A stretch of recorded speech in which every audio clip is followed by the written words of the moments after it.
UK faces new terrorism threat from loners and misfits after Southport attack.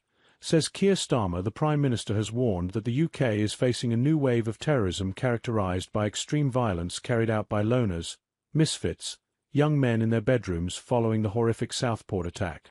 Axel Rudakabana, an 18-year-old, admitted to the brutal killing of 3 young girls at a Taylor Swift-themed dance class in Southport, Merseyside, back in July.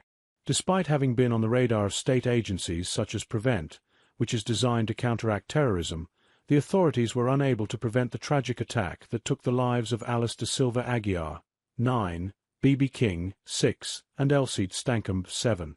Read more. NHS cleaner sacked after 400 sick days, awarded £50,000 in unfair dismissal payout. Read more. Our daughters sleep in garden sheds, but they love having their own space.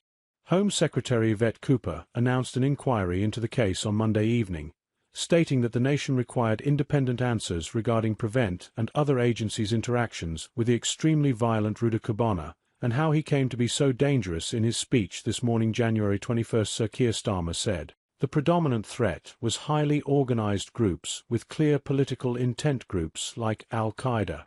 That threat, of course, remains, but now alongside that we also see acts of extreme violence perpetrated by loners, misfits, young men in their bedroom accessing all manner of material online, desperate for notoriety, sometimes inspired by traditional terrorist groups, but fixated on that extreme violence, seemingly for its own sake. The PM continued, my concern in this case is we have clearly got an example of extreme violence, individualized violence, that we have to protect our children from and our citizens from. It is a new threat.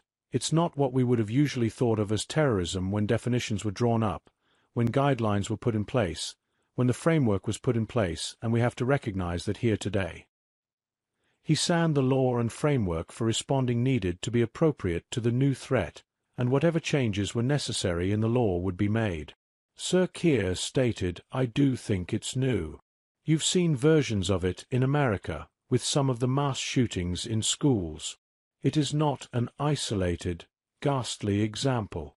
It is, in my view, an example of a different kind of threat, and that is why I am absolutely so determined that we will rise to that challenge and make sure that our law, our response, is capable, appropriate, and can deal with that sort of threat."